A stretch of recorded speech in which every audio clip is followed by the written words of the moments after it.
Dear learners or viewers, most welcome to another important tutorial of Chopin's. At first, I offer my salam. Assalamu alaikum. Today's topic is tense and its classification with examples. You know that tense is called the mother of English language. Some say tense is the soul of English language. So tense is very important for us to learn or to master, especially in English language. For your quick learning and better understanding, I of course will use Bengali. So let's start the tutorial or class. Dear learners, আজকে আমাদের টপিকের মূল বিষয়বস্তু হচ্ছে tense. To learn tense, at first we have to know what is tense. That means the definition of tense. So let's start. Definition of tense. What is tense? We know that আমরা জানি যে tense means time. সময়. আমরা জানি যে tense means time. অর্থাৎ সময়কে আমরা কি বলি? সাধারণত আমরা tense বলি. কিন্তু আমাদের এর পূর্ণাঙ্গ ডিফিনিশন জানতে হবে, টেন্সের সংজ্ঞা জানতে হবে. তো টেন্সের সংজ্ঞা জানার জন্য আমরা একটু দেখে নেই. টেন্স মিন্স সময় অথবা কি আমরা বলতে পারি কাল. এর ডিফিনিশনটা বলা হচ্ছে the tense is the change of form in a verb to express the time of an action. Listen to me again, I repeat it. The tense is the change of form in a verb to express the time of an action. যদি আমরা বাংলায় বলি ক্রিয়া নিষ্পন্ন হওয়ার সময়কে বা কালকে আমরা টেন্স বলতে পারি, অর্থাৎ ক্রিয়ার কালকে আমরা টেন্স বলতে পারি. আমাদের সব ক্ষেত্রেই টেন্সের দরকার রয়েছে. ক্লাস 5 থেকে শুরু করে মাস্টার্স পর্যন্ত, অর্থাৎ সব লেভেলেই এই টেন্সের গুরুত্বটা অনেক ব্যাপক. ইংলিশ ভাষা শিখতে গেলে টেন্স অবশ্যই শিখতে হবে. Of course it is very important for us to learn English language. অর্থাৎ ইংলিশ ভাষা শিখতে গেলে এই টেন্সটার অনেক গুরুত্ব রয়েছে. তো আজকে আমরা দেখব টেন্সের বিভিন্ন ক্লাসিফিকেশন এবং সঙ্গে সঙ্গে এর উদাহরণ এবং সুপার টেকনিক, কিভাবে আমরা টেন্স চিনতে পারবো এবং কিভাবে আমরা ইংলিশে কথা বলতে পারবো এই টেন্সের সাহায্যে. তো ক্লাসিফিকেশন আমরা যদি যাই, আমরা সবাই জানি টেন্সেস মূলত যেটাকে আমরা বলতে পারি প্রাইমারিলি যে 3 টাইপস, অর্থাৎ টেন্স মূলত 3 ধরনের হয়. নাম্বার 1 আমরা সবাই জানি প্রেজেন্ট টেন্স, যেটাকে আমরা বলি বর্তমান কাল বলি. দ্বিতীয় নম্বর হচ্ছে পাস্ট টেন্স, যেটাকে আমরা বলি কি অতীতকাল. এবং সর্বশেষ সেটা হচ্ছে ফিউচার টেন্স, যেটাকে আমরা বলি ফিউচার টেন্স, অর্থাৎ ভবিষ্যৎকাল, যেটাকে আমরা ফিউচার টেন্স বলি. তাহলে টেন্স মূলত 3 প্রকার: present tense, past tense and future tense. বর্তমানকাল, অতীতকাল এবং ভবিষ্যৎকাল. আর এই 3 প্রকার টেন্সকে আমরা সবাই জানি আবার 4 ভাগে ভাগ করা যায়. একটা হচ্ছে ইনডিফিনিট, যার বাংলা অর্থ হচ্ছে সাধারণ; কন্টিনিউয়াস, যার বাংলা অর্থ হচ্ছে ঘটমান অথবা চলমান; পারফেক্ট, যার বাংলা অর্থ হচ্ছে পুরাঘটিত; আর পারফেক্ট কন্টিনিউয়াস, যার বাংলা অর্থ হচ্ছে পুরাঘটিত, ঘটমান অথবা চলমান. তো আজকে আমরা বাংলা উদাহরণ সহকারে দেখব, 12 প্রকার বাংলা উদাহরণ সহকারে দেখব এবং টেন্সের আমরা স্ট্রাকচারগুলো দেখব এবং কৌশলগুলো দেখার চেষ্টা করব. তো শুরুতে ক্লাসিফিকেশনে যাই. আমরা জানি টেন্স 3 প্রকার, সেটা হচ্ছে কি প্রেজেন্ট, তারপর কি পাস্ট এবং কি দেওয়া আছে ফিউচার টেন্স.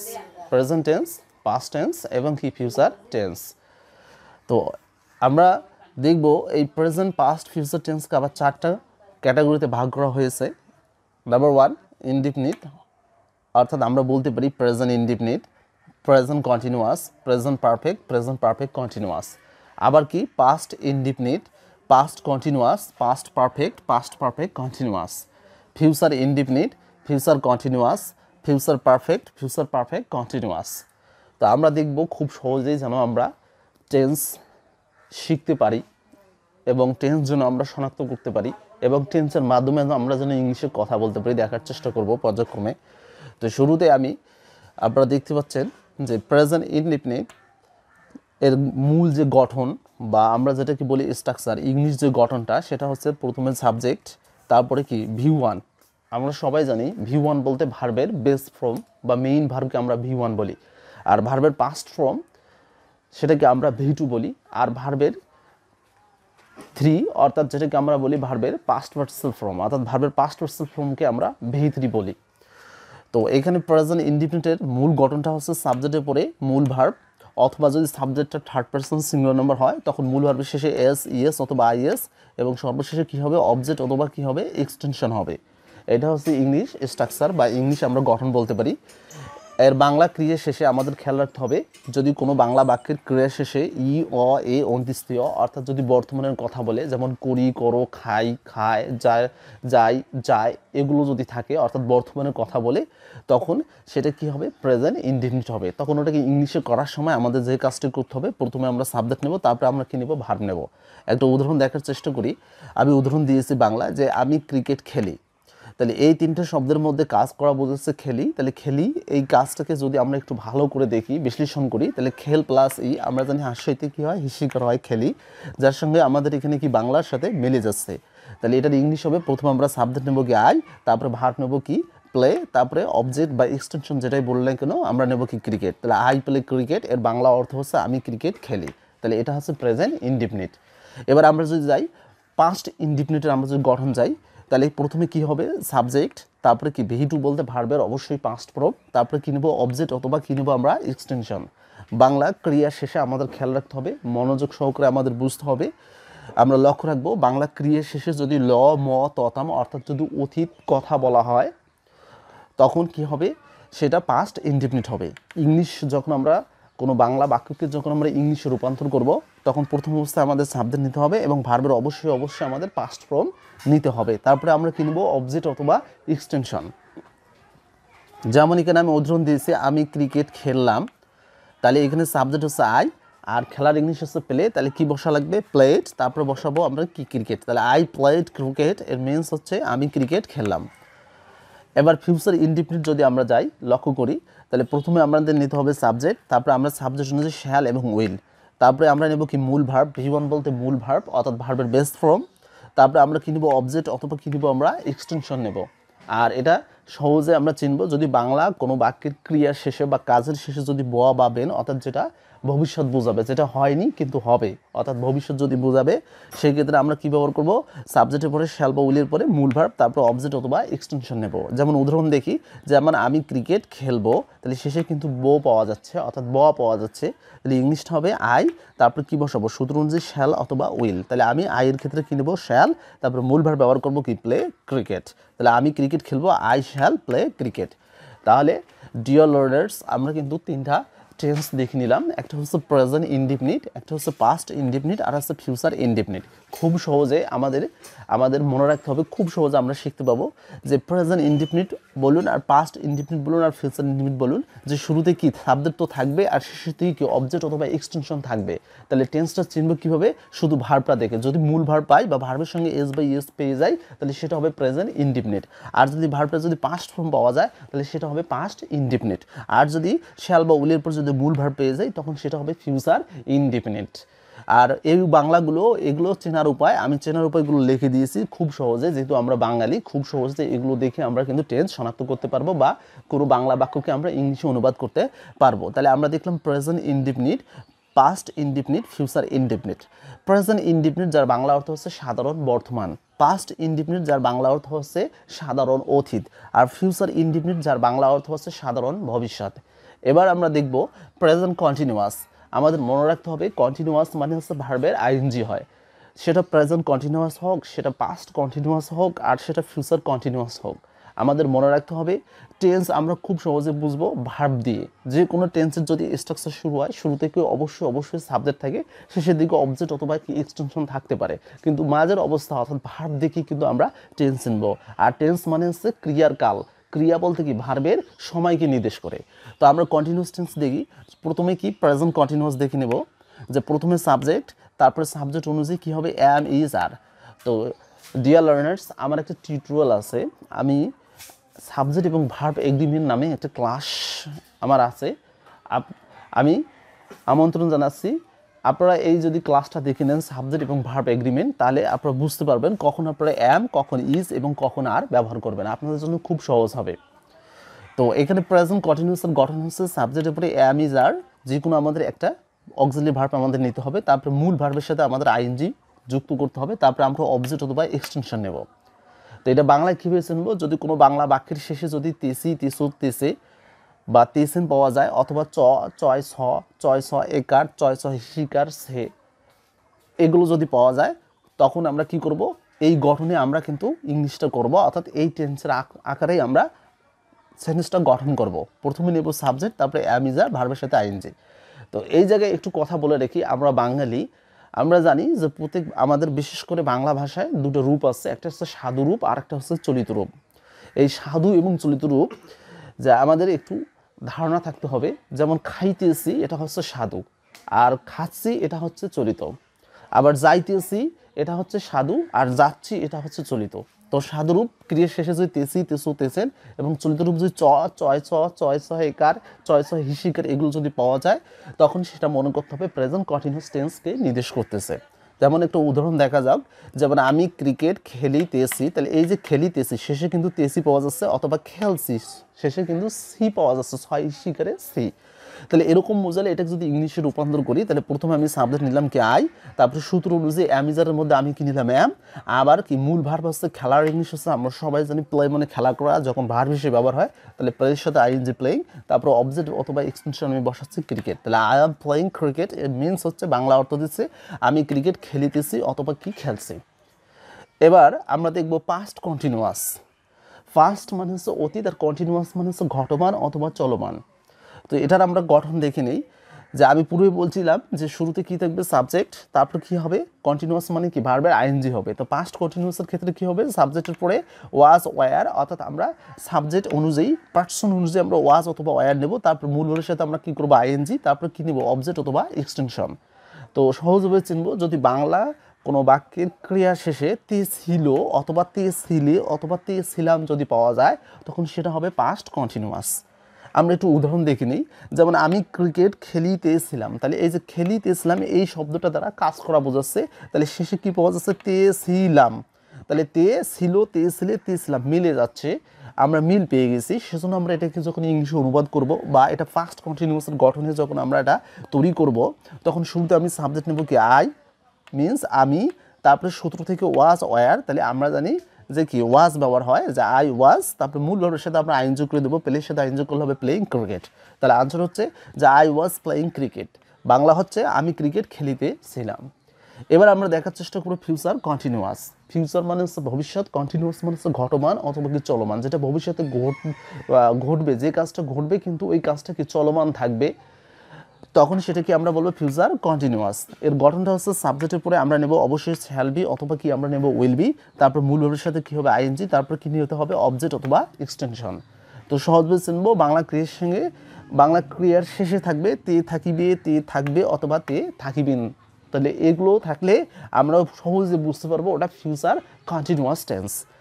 তো আমরা একটা উদাহরণ দেখি, যে আমি ক্রিকেট খেলিতে থাকিব, তাহলে এই যে তে থাকিব, এই যে তে থাকিবে, তে থাকবে বা তে থাকিবেন, তাহলে এটার সঙ্গে কিন্তু মিলে যাচ্ছে তে থাকিব। তাহলে এর ইংলিশ যখন করব সূত্র অনুযায়ী কী নেব, সাবজেক্ট কী নেব আই, তারপরে সূত্র থেকে শ্যাল বি উইলের মধ্যে নেব আমরা শ্যাল বি, আর মূল ভার্বের সাথে আমরা কী করবো আইএনজি, অর্থাৎ প্লের সাথে আইএনজি করলে হবে প্লেইং ক্রিকেট। তো আপনারা দেখলেন যে আমরা দেখলাম প্রেজেন্ট কন্টিনিউয়াসের গঠন, সাবজেক্টের পরে অ্যামিজারের পর ভার্বের আইএনজি, তারপর অবজেক্ট অথবা কি এক্সটেনশন। পাস্ট কন্টিনিউয়াসের গঠন, সাবজেক্ট এর পরে ওয়াজ, ওয়ার, মূল ভার্বের সাথে আইএনজি, তারপর অবজেক্ট অথবা কি এক্সটেনশন। ফিউচার কন্টিনিউয়াসের গঠন আমরা দেখলাম সাবজেক্টের পরে শ্যাল বি উইল বি, মূল ভার্বের সাথে আইএনজি, তারপর কি নিলাম অবজেক্ট অথবা এক্সটেনশন। আমাদের মনে রাখতে হবে কন্টিনিউয়াস মানে হচ্ছে ঘটমান অথবা কি চলমান, আর এই ঘটমান এবং চলমান এটার ক্ষেত্রে মূল ভার্বের সাথে আইএনজি হবে, হয় অ্যামিজের উপর আইএনজি হবে, নতুবা ওয়াজের উপর আইএনজি হবে, নতুবা শ্যাল বি বা উইল বির উপর আইএনজি হবে। তো আমরা তো দেখে নিলাম যখন অ্যামিজের উপর ভার্বের আইএনজি হবে তখন সেটা প্রেজেন্ট কন্টিনিউয়াস, যখন ওয়াজের উপর ভার্বের আইএনজি হবে তখন সেটা হবে পাস্ট কন্টিনিউয়াস, আর যখন শ্যাল বি উইল বির উপর ভার্বের আইএনজি হবে তখন হবে সেটা ফিউচার কন্টিনিউয়াস। এবার আমরা দেখে নেব প্রেজেন্ট পারফেক্ট। প্রেজেন্ট মানে আমরা সবাই জানি যে প্রেজেন্ট মানে হচ্ছে কি বর্তমান, আর পারফেক্ট মানে হচ্ছে পুরা ঘটিত, পারফেক্ট মানে হচ্ছে কি পুরা ঘটিত। তাহলে আমরা এবার দেখব প্রেজেন্ট পারফেক্ট, অর্থাৎ বর্তমান পুরা ঘটিত বা পুরা ঘটিত বর্তমান। প্রেজেন্ট পারফেক্ট, পুরাগঠিত বর্তমান। তো এই পারফেক্টের ক্ষেত্রে বলি সব ক্ষেত্রে ভার্বের পাস্ট পার্টিসিপল ফর্ম হয়, অথবা আমরা সংক্ষেপে বলতে পারি V3।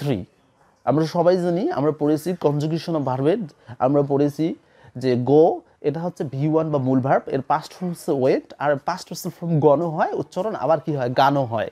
তো এই যে গণ বলি আর গান বলি GONE, এটাকে বলবো আমরা V3। তো এই V3 ভার্ব বেশি ব্যবহৃত হয় পারফেক্ট টেন্সগুলোতে। এটা হতে পারে প্রেজেন্ট পারফেক্ট, হতে পারে এটা পাস্ট পারফেক্ট, হতে পারে এটা ফিউচার পারফেক্ট। তা আমরা দেখার চেষ্টা করব যে প্রেজেন্ট পারফেক্টের প্রথম যে গঠন, ইংলিশ যে গঠন বা কাঠামো যেটা, সেটা দেখে নিই। যে শুরুতে সাবজেক্ট, তারপরে আমাদের সাবজেক্ট অনুযায়ী হ্যাভ অথবা হ্যাজ নিতে হবে, তারপর মূল ভার্বের পাস্ট পার্টিসিপল ফর্ম বা সংক্ষেপে বলতে পারি V3 ফর্ম, তারপরে অবজেক্ট অথবা কি এক্সটেনশন হবে। আর পাস্ট পারফেক্টের যে গঠনটা হবে ইংলিশ গঠন, যে সাবজেক্টের পরে হ্যাড, ভার্বের পাস্ট পার্টিসিপল ফর্ম, তারপর অবজেক্ট অথবা কি এক্সটেনশন হবে। আর ফিউচার পারফেক্টের যে গঠনটা হবে সাবজেক্টের পরে শ্যাল হ্যাভ অথবা আমরা নেব উইল হ্যাভ, তারপর মূল ভার্বের কি করব পাস্ট পার্টিসিপল ফর্ম, তারপর আমরা বসাবো অবজেক্ট অথবা এক্সটেনশন। এবার আমরা সহজভাবে যেন বুঝতে পারি যে কিভাবে বাংলায় চিনব যে এই বাক্যটা প্রেজেন্ট পারফেক্ট, এই বাক্যটি পাস্ট পারফেক্ট, বা এই বাক্যটি যে ফিউচার পারফেক্ট। আমরা দেখার চেষ্টা করি উদাহরণ সহকারে। যদি বাংলা ক্রিয়া শেষে আসি, আছো, আসেন পাওয়া যায়, আসি, আসো, আসেন পাওয়া যায়, তাহলে মনে করবো ওটা প্রেজেন্ট পারফেক্ট। যেমন একটু উদাহরণ দেখা যাক, যে আমি ক্রিকেট খেলি আসি বা খেলেছি, এই যে শেষে কিন্তু আসি পাওয়া যাচ্ছে, যে খেলি আসি। যেমন আমি খেয়েছি, আমি দেখেছি, আমি দেখি আসি অথবা আমি দেখেছি। সাধু আর চলিত ভাষা, সাধু এবং চলিত ভাষা, দেখি আসি আর কি দেখেছি, শুনি আসি অথবা কি শুনেছি, করে আসি অথবা করেছি। তাহলে এখানে সাধু এবং চলিত ভাষার আমরা লক্ষ্য দেখতে পাচ্ছি। তো যেটাই হোক না কেন, যদি আসি, আসো, আসেন পাওয়া যায়, তখন আমরা কি করব, সেটা মনে করব প্রেজেন্ট পারফেক্ট।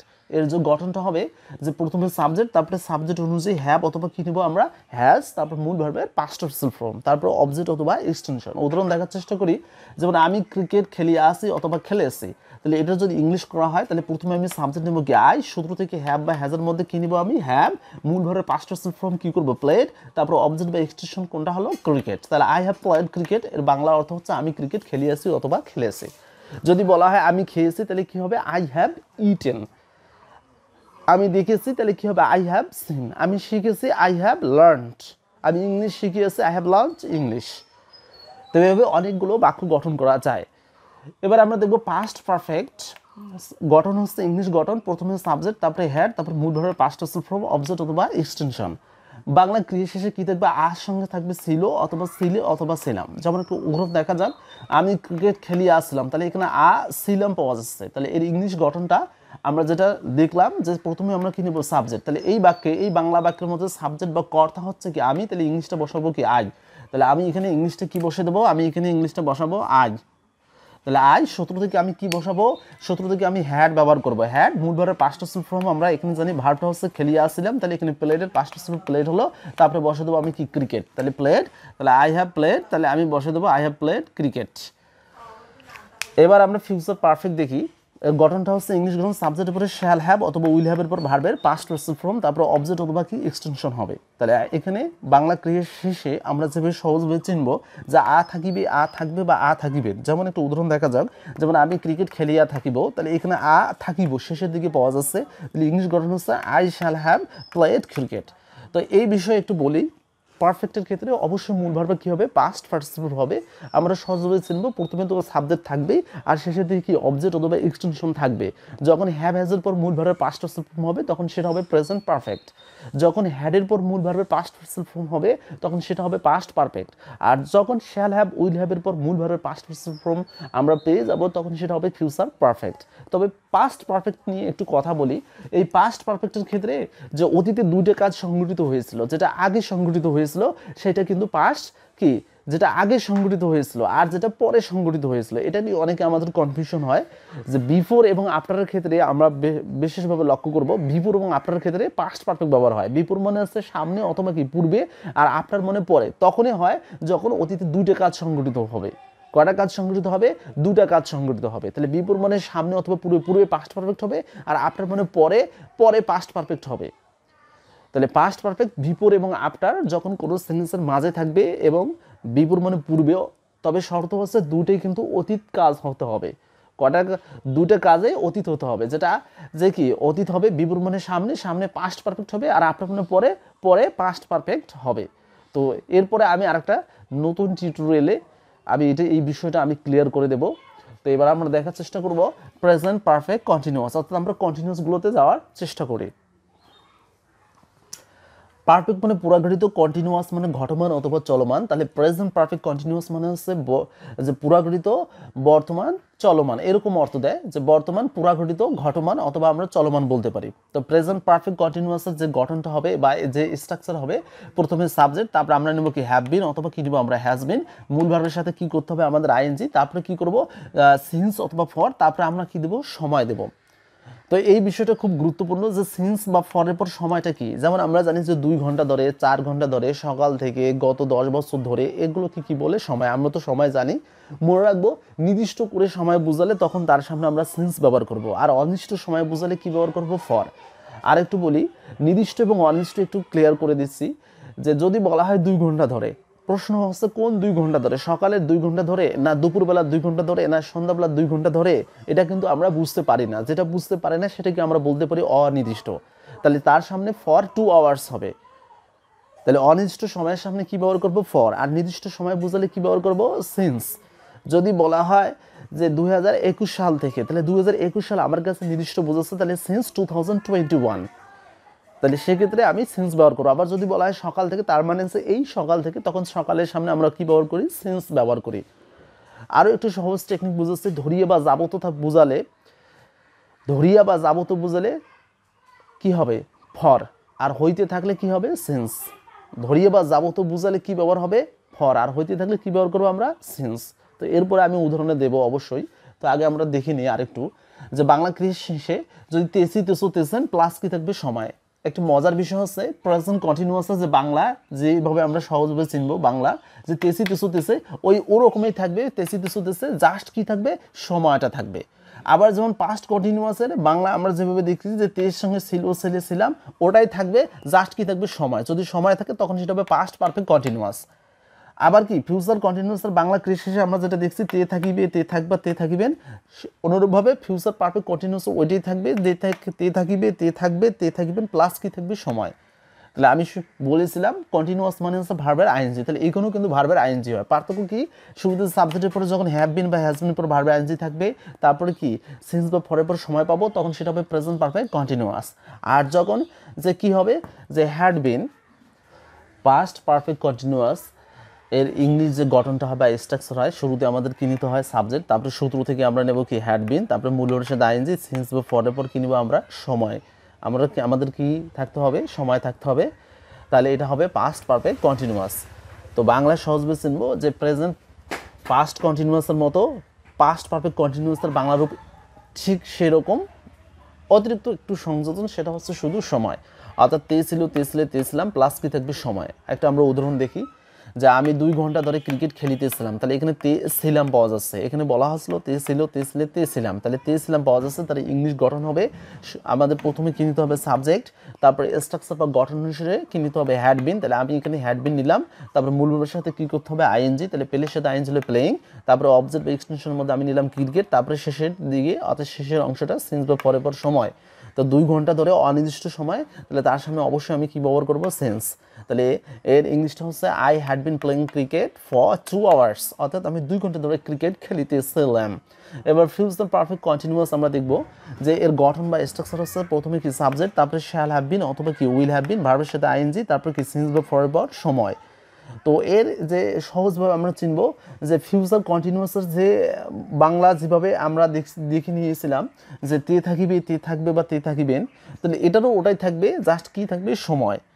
যেমন একটু উদাহরণ দেখা যাক, আমি 2 ঘন্টা ধরে ক্রিকেট খেলিতে থাকবে, তাহলে এখানে তে থাকিবেও পাওয়া যাচ্ছে। তাহলে ইংলিশ যখন করব তখন কি হবে আই সূত্র থেকে বা স্ট্রাকচার অনুযায়ী শ্যাল হ্যাভ বিন অথবা কি নিতে হবে উইল হ্যাভ বিন, তাহলে আমি এখানে নিলাম শ্যাল হ্যাভ বিন, আর মূল ভার্বের সাথে কি হবে অবশ্যই আইএনজি, তাহলে পেলের সাথে কি হবে আইএনজি, তাহলে I shall have been playing for 2 hours, তাহলে আমি 2 ঘন্টা ধরে ক্রিকেট খেলিতে থাকিব। আমরা দেখে নিলাম টেন্স কি, টেন্সের ক্লাসিফিকেশনগুলো দেখে নিলাম। আমরা জানলাম টেন্স মূলত হচ্ছে 3 প্রকার, এই 3 প্রকারকে আবার 4 ভাগে ভাগ করা যায়। আমরা দেখে নিলাম ইনডিফিনিট, কন্টিনিউয়াস, পারফেক্ট এবং পারফেক্ট কন্টিনিউয়াস, এবং আমরা দেখে নিলাম present indefinite, present continuous, present perfect continuous এর স্ট্রাকচার দেখে নিলাম, অর্থাৎ প্রেজেন্ট ইনডিফিনিট এর ইংলিশ স্ট্রাকচার দেখে নিলাম, প্রেজেন্ট কন্টিনিউয়াস এর ইংলিশ স্ট্রাকচারগুলো দেখে নিলাম, প্রেজেন্ট পারফেক্ট এর ইংলিশ স্ট্রাকচার দেখে নিলাম, প্রেজেন্ট পারফেক্ট কন্টিনিউয়াস এর ইংলিশ গঠন বা স্ট্রাকচার দেখে নিলাম, প্লাস আমরা সহজভাবে যেন বাংলা টেন্স নিতে পারি সেটাও একটা আমরা যে কৌশলগুলো আমরা দেখে নিলাম, যে পাশাপাশি আমরা একটা বাংলা উদাহরণ নিলাম প্লাস কি একটা ইংলিশ উদাহরণ নিলাম। তো আমি আরেকটু বলবো, সেটা হচ্ছে প্রেজেন্ট ইনডিফিনিট। আমরা জানি প্রেজেন্ট ইনডিফিনিট গঠন হচ্ছে সাবজেক্ট প্লাস V1 অর্থাৎ মূল ভার্ব, আর যদি সাবজেক্ট যদি থার্ড পারসন সিঙ্গুলার নাম্বার হয় তখন মূল ভার্বের সঙ্গে এস ইএস অথবা আইএস, তারপর কি নেব অবজেক্ট অথবা আমরা নিতে হবে এক্সটেনশন। এটা প্রেজেন্ট ইনডিফিনিটের যে গঠন অথবা কি স্ট্রাকচার। তা আমরা যদি এভাবে একটু খেয়াল করি যে ইনডিফিনিট অর্থাৎ প্রেজেন্ট ইনডিফিনিট, পাস্ট ইনডিফিনিট এবং ফিউচার ইনডিফিনিট গঠনগুলো যদি দেখি তাহলে শুরুতে তো সাবজেক্ট থাকবে, সেদিকে অবজেক্ট বা এক্সটেনশন তো থাকবে। তাহলে কি দেখবো, শুধু ভার্ব দিকে আমরা টেন্স চিনবো। যখন মূল ভার্ব পাওয়া যাবে ভার্বের সঙ্গে এস ইএস অথবা আইএস থাকবে তখন সেটা প্রেজেন্ট ইনডিফিনিট। আর যখন ভার্বটা পাস্ট ফর্ম থাকবে তখন সেটা হবে পাস্ট ইনডিফিনিট। আর যখন শ্যাল বা উইলের পরে মূল ভার্ব থাকবে তখন সেটা হবে ফিউচার ইনডিফিনিট। আর কন্টিনিউয়াস আমরা জানি ভার্বের সাথে কি হয় আইএনজি কন্টিনিউয়াস। তা আমরা দেখে নিলাম যে শুরুতে তো সাবজেক্ট থাকবে আর শেষের দিকে অবজেক্ট অথবা এক্সটেনশন অবশ্যই থাকবে। তো প্রেজেন্ট কন্টিনিউয়াস চিনবো সহজভাবে, অ্যামিজারের পর যখন ভার্বে আইএনজি থাকবে তখন সেটা প্রেজেন্ট কন্টিনিউয়াস। যখন ওয়াজের পর ভার্বে আইএনজি থাকবে তখন সেটা হবে পাস্ট কন্টিনিউয়াস। যখন শ্যাল বি উইলের পর ভার্বে আইএনজি থাকবে তখন সেটা হবে ফিউচার কন্টিনিউয়াস। এবার আমরা দেখব পারফেক্ট। আমরা দেখব কি পারফেক্ট। তো পারফেক্টের যে বিষয়টা হচ্ছে যে শুরুতে তো সাবজেক্ট থাকবে আর শেষের দিকে অবজেক্ট অথবা এক্সটেনশন অবশ্যই থাকবে। তো দেখব কি যখন হ্যাভ এর পর মূল ভার্বের পাস্ট পার্সিবল ফর্ম থাকবে তখন সেটা হবে প্রেজেন্ট পারফেক্ট। যখন হ্যাডের পর ভার্বের পাস্ট পার্সিবল ফর্ম হয়ে যাবে তখন সেটা হবে পাস্ট পারফেক্ট। আর যখন শ্যাল হ্যাভ অথবা উইল হ্যাভের পর ভার্বের পাস্ট পার্সিবল ফর্ম থাকবে তখন সেটা হবে ফিউচার পারফেক্ট। আর পারফেক্ট কন্টিনিউয়াস সেটা প্রেজেন্ট পারফেক্ট কন্টিনিউয়াস হলে যে সাবজেক্ট তো থাকবে আর শেষের দিকে সিন্স বা ফরের পর সময় থাকবে। তো মাঝের অংশ কীভাবে দেখবো, যে হ্যাভ বিন হ্যাজ বিনের পর যখন ভার্বের আইএনজি থাকবে তখন সেটা হবে প্রেজেন্ট পারফেক্ট কন্টিনিউয়াস। যখন হ্যাড বিনের পর ভার্বের আইএনজি থাকবে তখন সেটা হবে পাস্ট পারফেক্ট কন্টিনিউয়াস। আর যখন shall have been will have been পর ভার্বের আইএনজি থাকবে তখন ফিউচার পারফেক্ট কন্টিনিউয়াস। তাহলে এতক্ষণ ধরে আমরা যেটা শিখলাম মূলত টেন্স শিখলাম, টেন্সের ক্লাসিফিকেশন।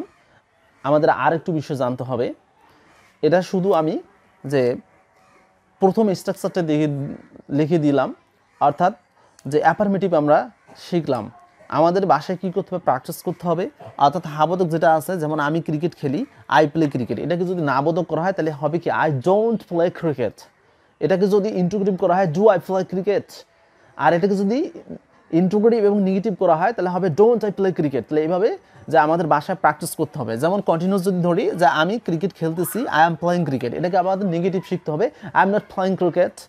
আমি কি ক্রিকেট খেলতেছি, তাহলে অ্যাম আই প্লেইং ক্রিকেট। আমি কি ক্রিকেট খেলতেছি না, তাহলে হবে কি অ্যামের সঙ্গে নট যুক্ত হলে কী হবে, আরন্ট আই প্লেইং ক্রিকেট। তাহলে এইভাবে আমাদের কি বাসায় প্র্যাকটিস করতে হবে। অর্থাৎ অ্যাফার্মেটিভ, নেগেটিভ, ইন্টিগ্রেটিভ, আবার নেগেটিভ ইন্টিগ্রেটিভ, আমাদের এই চারটে স্ট্রাকচারে আমাদের এই বিষয়গুলো আমাদের কি শিখতে হবে। পাশাপাশি আমাদের আরেকটা কাজ করতে হবে, কিছু ওয়ার্ড অর্থাৎ নির্দিষ্ট করে কিছু ওয়ার্ড নির্দিষ্ট টেন্সকে নির্দেশ করে। যেমন ইয়েস্টারডে, এই ওয়ার্ডটা পাস্ট ইনডিফিনিট টেন্সকে নির্দেশ করে। যদি কোনো সেন্টেন্সে ইয়েস্টারডে পাওয়া যায় তখন ওই সেন্টেন্সটা পাস্ট ইনডিফিনিট টেন্সের হয়। আবার আমরা জানি just now, already, yet, lately, recently, এই শব্দগুলো প্রেজেন্ট পারফেক্টকে নির্দেশ করে, অর্থাৎ প্রেজেন্ট পারফেক্ট টেন্সকে নির্দেশ করে। তো আমি পরবর্তী টিউটোরিয়ালে যে আমি এই ওয়ার্ডগুলো আমি নিয়ে আসবো। তো সবাইকে ধন্যবাদ জানিয়ে আমি এখানেই শেষ করছি। সবাই আমার চ্যানেলটা অবশ্যই সাবস্ক্রাইব করবেন, একটু উপকৃত হলে লাইক, কমেন্ট এবং শেয়ার করে দেবেন, নিজে জানবেন এবং অপরকে জানার সুযোগ করে দেবেন। তো আল্লাহ হাফেজ, থ্যাংকস আ লট।